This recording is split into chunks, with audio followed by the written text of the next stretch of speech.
Coucou à tous et bienvenue sur cette chaîne. Alors aujourd'hui ce sera une vidéo en deux parties, je vais essayer de vous la faire pas trop longue. L'idée c'est de vous présenter dans une première partie ce que j'ai pu manger pour partir en balade.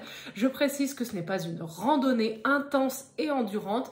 On est parti sur 2h15 je crois à peu près de balade avec 300 mètres de dénivelé et 5 km. Voilà, à peu près. Alors, à la louche, je me souviens plus exactement. En tout cas, ça a été plus court que prévu, vous verrez quelques images. Et l'idée, c'était de vous montrer un petit peu la trame de ce que j'emmène.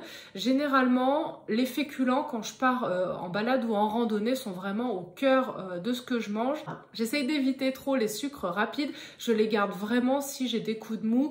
Ça m'est déjà arrivé quand on a fait des randonnées qui étaient assez longs, avec 3h30 de montée d'affilée. J'avoue qu'au bout d'un moment, le petit-déj du matin, il s'était fait la malle et j'étais... alors peut-être en hypoglycémie, mais en tout cas j'avais besoin de me resucrer. Donc dans ces moments-là, j'aime bien avoir un petit peu des choses voilà, qui apportent des sucres rapides.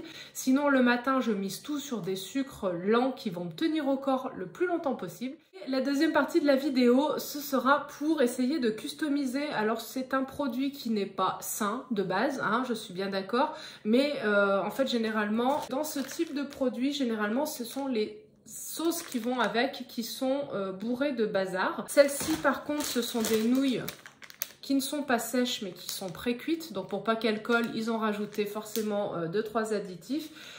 Voilà, comme j'ai dit, j'avais envie de tester, de temps en temps ça fait pas de mal. Globalement je me fais souvent à manger et j'achète plutôt des ramen qui vont être nature et déjà emballés comme des pâtes qu'on achèterait traditionnelles.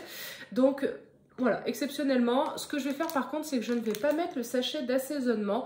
Là, cette sauce, elle est vraiment pourrie en termes de composition. Donc, on va la faire soi-même et on va rajouter des légumes, ce qui manque cruellement là-dedans. Et en entrée, je vais vous faire une petite soupe miso. Allez, du coup, c'est parti. Je vous mets 2-3 images de la balade d'aujourd'hui et on finit par la préparation du repas du soir. À tout de suite. Un peu de noix de coco, du chocolat, des flocons d'avoine et on va préparer un porridge à base de flocons d'avoine complet. J'ai mis donc 30 g de flocons d'avoine, 100 ml de boisson de soja un peu enrichie en protéines et je vais mettre une bonne cuillerée à café de noix de coco râpée. J'avoue que ça a tout changé. Pour donner un petit peu un goût sucré, mais c'est franchement optionnel, je rajoute un petit peu de sirop d'agave. Et le chocolat, je le mettrai à la fin quand mon porridge sera déjà bien lié et je ne vais pas trop le mélanger parce que j'ai envie de garder un peu des filaments de chocolat fondu.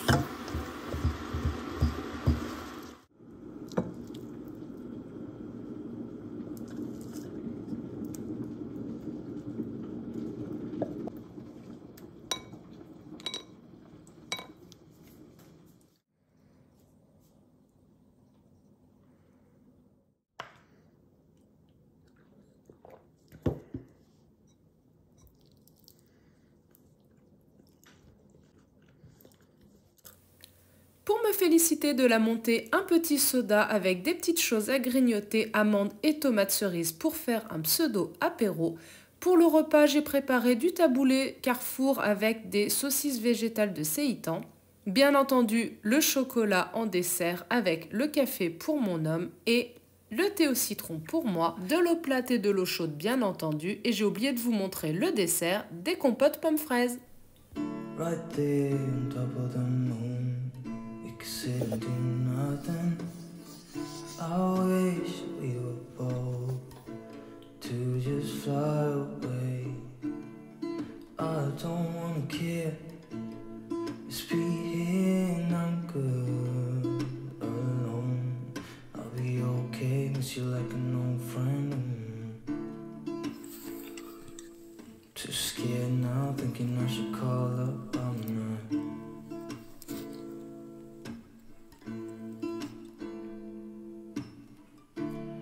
I think it's hard how we always wait another day, how we watch things that kids walk away.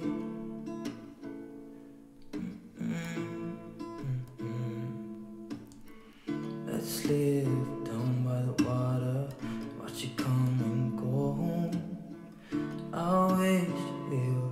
On on est redescendu au chalet du Cré parce que ce petit mont Charvet ici présent, qui paye pas de mine, est juste inaccessible. Ça faisait 1h40 qu'on marchait et on n'était toujours pas arrivé sur le sentier qui potentiellement, sous réserve que le sentier existe vraiment, qui fait le tour pour y arriver. Donc en gros on aurait mis encore 1 heure je pense, sachant qu'on s'est pas mal perdu, qu'il n'y a aucun chemin, que c'est raide, que ça glisse. Voilà. On a déjà eu une expérience bien toute pourrie, donc pas envie de renouveler. Je pense que le départ n'était pas le meilleur en tout cas. Du coup, non, on a préféré faire demi-tour et je verrai si je trouve les départs du Mont Charvet depuis un autre lieu et que ce soit avec des panneaux jaunes. C'est fini, les panneaux en bois, c'est terminé. C'est pas fléché, c'est rien du tout, donc maintenant à table. Can you be here and I'm good alone? I'll be okay with you like an old friend. Too scared now, thinking I should call up on you. Alors pour la soupe miso, sachant que c'est juste une entrée, donc ce que je vais faire, c'est que d'abord j'ai préparé mes légumes. Il va me falloir, là je parle que des légumes. Donc j'ai pris des champignons, alors parce que j'en avais des champignons noirs séchés, mais vous pouvez mettre des champignons de Paris si vous en avez.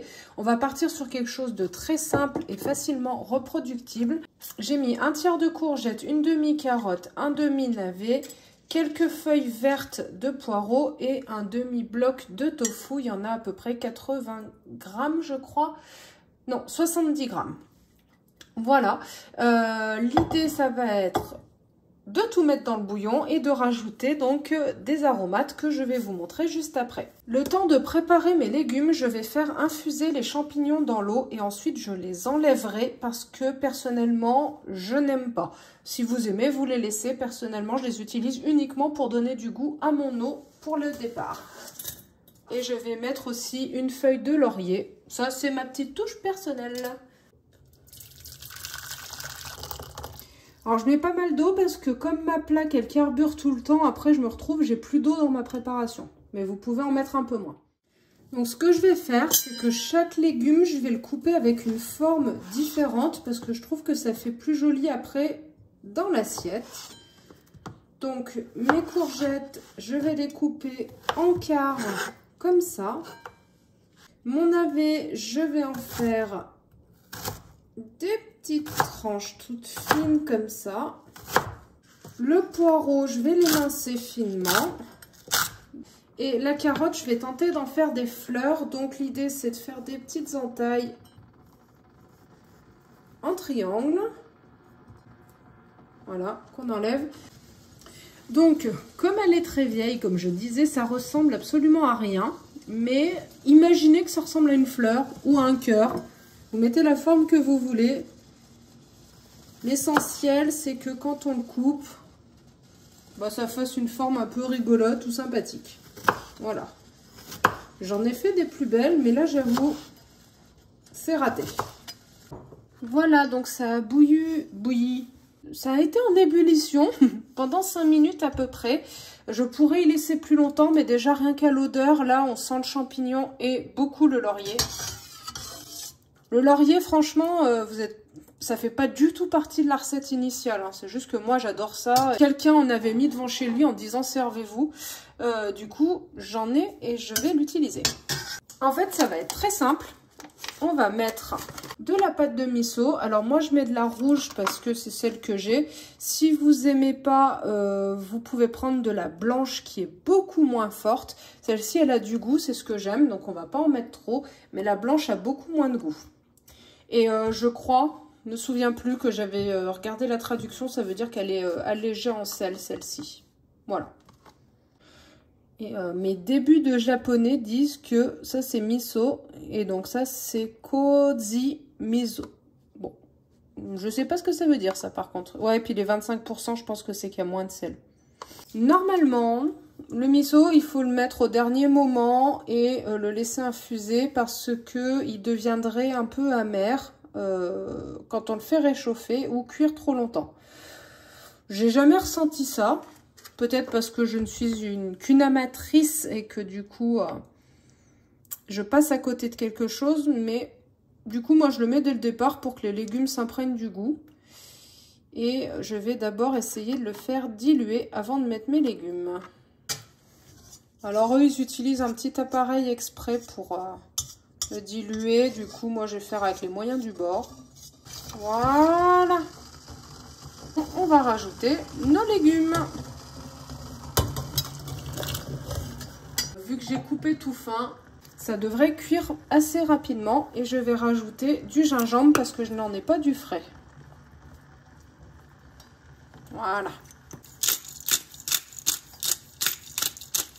Après, vous pouvez rajouter du piment si vous voulez ou pas. Là, l'idée, c'est d'avoir des goûts différents de ce que je vais faire après. Donc là, je fais ça comme ça. Et en plus, personnellement, j'adore le goût du miso. Donc, je vais me contenter de ce goût-là avec les légumes. Et hop! Allez, je vais préparer les légumes pour les nouilles. Pendant que l'huile chauffe, je vais mettre un plat avec donc mon ail.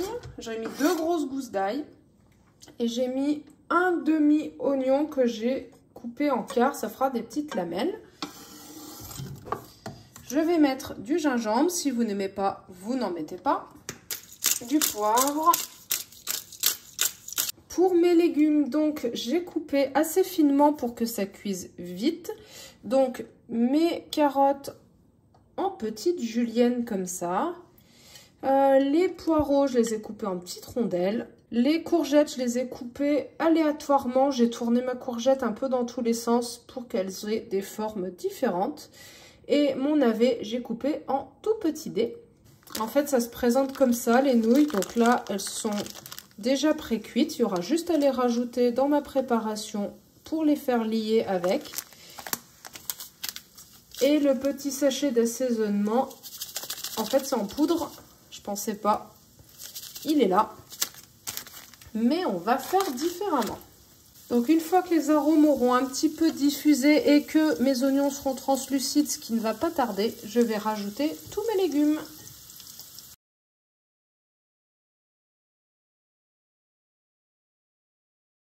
Donc, mes légumes sont cuits. Ce que je vais faire, c'est que je vais rajouter de la sauce soja caramélisée.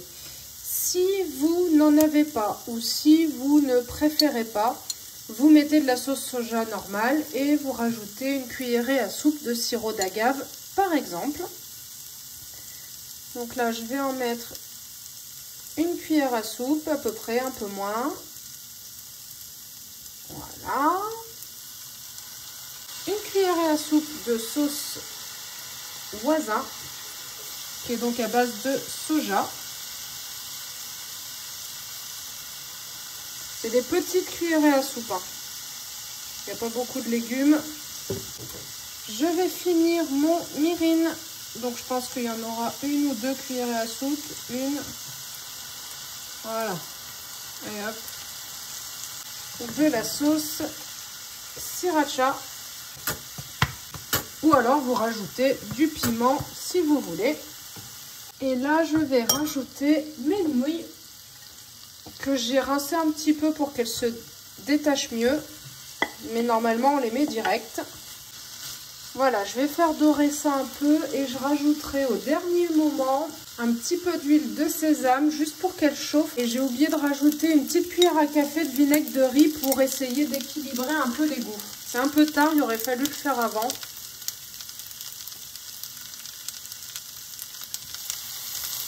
Voilà. On rajoute un petit peu d'huile de sésame. C'est très puissant, donc pas beaucoup. Voilà. On fait sauter tout ce monde d'un coup. Voilà, donc du coup, en entrée, ça ressemble à ça, la soupe. Ça sent trop bon. Et pour le plat, voilà pour ce soir, donc d'inspiration asiatique. Et au moins, je n'ai pas eu à utiliser toute cette liste d'assaisonnement. Et franchement, on retrouve les traceurs avec la sauce caramel. Il y a le sucre, il y a la sauce soja, il y a la sauce voisin, le caramel avec la sauce caramélisée, Il y a le sésame, il y a l'ail, il y a le piment. Enfin, vraiment, on retrouve tous les traceurs de la préparation initiale. Et je suis ravie d'avoir pu faire ça. Ah, puis je vais vous montrer le dessert, du coup. Et en question de fin de vidéo, et je vous montre le dessert juste après, est-ce que vous aimez du coup reprendre un peu des bases de plats pour les refaire à votre sauce? Donc de prendre par exemple des plats industriels comme ceci pour les reproduire avec des aliments peut-être moins transformés, ou alors de reprendre des recettes. Là je vois souvent je mange Picard. C'est vrai que moi des fois j'ai envie de reprendre les recettes Picard, de voir les ingrédients pour les refaire moi-même et essayer d'avoir cette recette chez moi.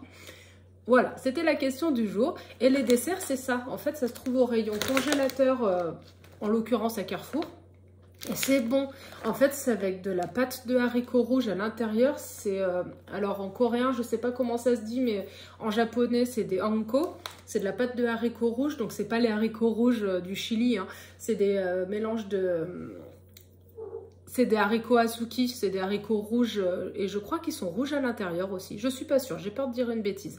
Mais en tout cas, c'est des tout petits haricots rouges tout mignons et qui sont mélangés avec du sucre et ça fait une pâte, mais c'est divin. Et ça se présente sous la forme de petits poissons. Voilà. Alors moi qui regarde beaucoup les dramas coréens, japonais et compagnie, on en voit souvent dans les films ou dans les séries. Je vais les remettre au congélateur, mais franchement, essayez, c'est une tuerie. Voilà, et ben je vous souhaite une très belle soirée. Comme d'habitude, prenez soin de vous, bon appétit et à très vite. Bye bye. Et petite parenthèse, je dédie cette vidéo à mon frère Jo. Promis, je te ferai un petit doggy bag la prochaine fois qu'on se voit pour que tu puisses manger des ramen sautés. Bisous. C'est trop bon, j'ai trop pas envie d'attendre. C'est pas encore l'heure de manger, mais franchement, comme c'est trop bon. Et finalement... Ma galette de soja que j'avais faite, elle est meilleure décongelée, réchauffée. Bon, allez, j'arrête, sinon j'aurai plus faim pour le repas. Je vais faire la vaisselle. C'est le bordel.